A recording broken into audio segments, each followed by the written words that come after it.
when human beings work inside corporate systems, and these systems have goals, and everyone's working together, and there's a hierarchy of people, and you're not allowed to step out of line, we develop a way of thinking that is almost like it's a tribal way, and it's kind of a religious way.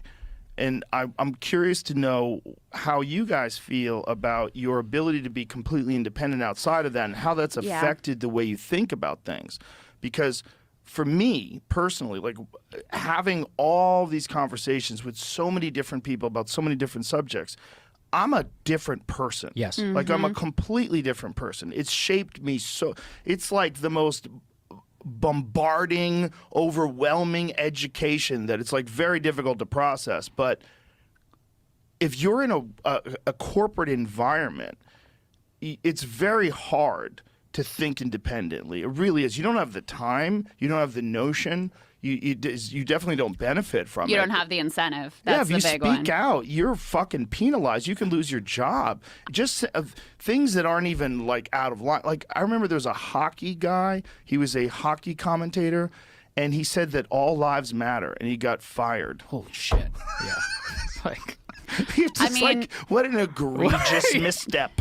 Joe, all lives matter. You know I got my start in media on MSNBC. Yes, I know. So, I mean, am I a different person from those days? God, I certainly hope so. That's why I wanted to bring it up to you guys. I go back and look at it. And, some of it I watch and I'm proud of. I focused on a lot of the same issues I do, like labor and economic inequality, economics, things that I really care a lot about, especially on foreign policy, though. Some of that stuff I go back and watch and I'm like, oh, my God, this is so cringe. And I just bought into the corporate line.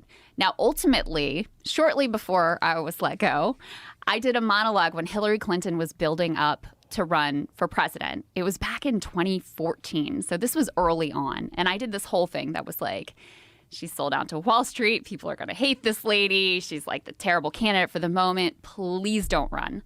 And I was allowed to say it, right? I delivered my thing. I did it exactly how I wanted to do it. Afterwards, I get pulled into an office and, great monologue, everything's fine. But next time you do any commentary on Hillary Clinton, it has to get approved by the president of the network. Yeah. And think about, I would love to say that I did further Hillary Clinton commentary. There's no doubt about it. But I would love to say that didn't affect me and I was just there to be a truth teller. But listen, I'm a human being. I'm sure I responded to the incentives in that system of like, I don't want to get in trouble with the boss. For sure. And that's the way that it works.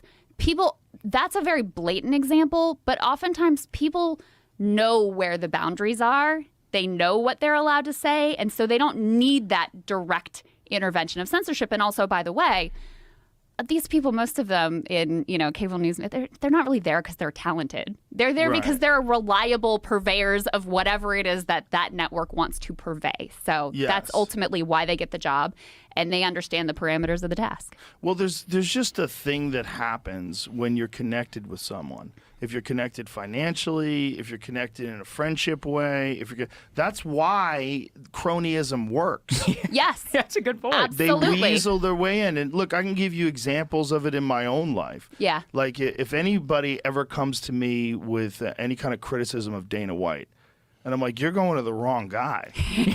Like, that guy's my brother. Yeah. I'll never say a bad thing about him. If I didn't know him, if he was some asshole that lived in some other country, I would probably talk shit about him like I talk shit about everything. But I love that guy to death, and I'll never say a bad word about him. So it's like, if you're coming to me for objective journalism about one of my friends, you got the wrong person. Yeah, but you're open about it, right? Yeah. And That's the most the important key, part. You which got is the wrong person. I won't say I won't lie, but I won't ever say anything negative about my friends. It's just like I don't think that's necessary. And that's something that happens when you get a shit ton of money involved and you get relationships and you're drinking scotch together at a private club and you're discussing the advertising revenue, and we'd like to donate a bunch of money to CNN. We'd like to figure out a way that we can work together.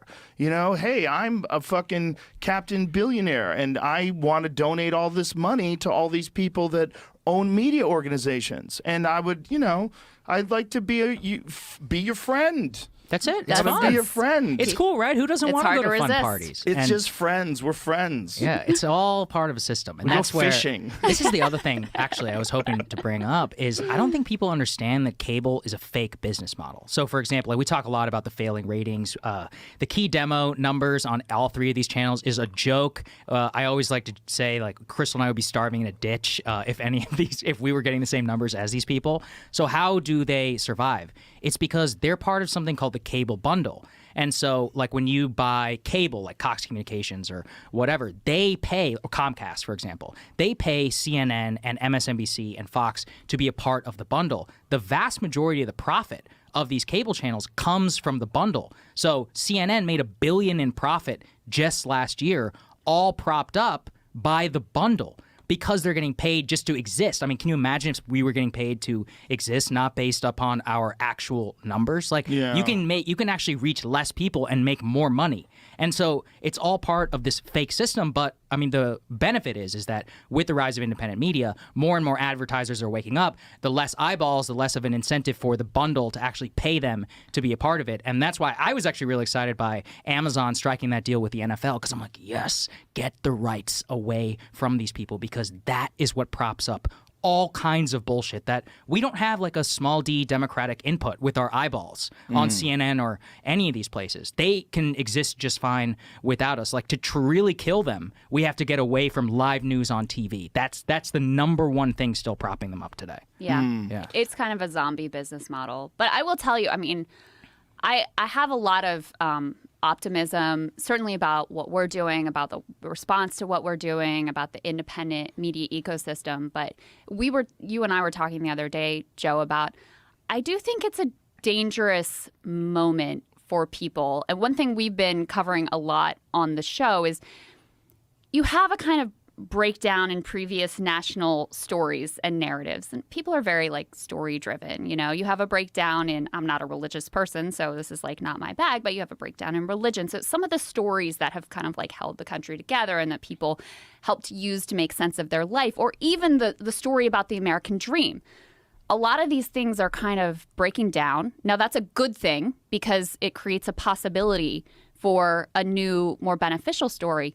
But in the meantime, it is just a like heyday for con artists and charlatans and, you know, people who are willing to sell a narrative to, you know, a lot of folks who feel kind of lost, kind of adrift, and don't like existing in that chaos. So it's like, you know, whether they're being scammed by like SBF or this like Congressman George Santos who like made up every aspect of his That life. guy's amazing.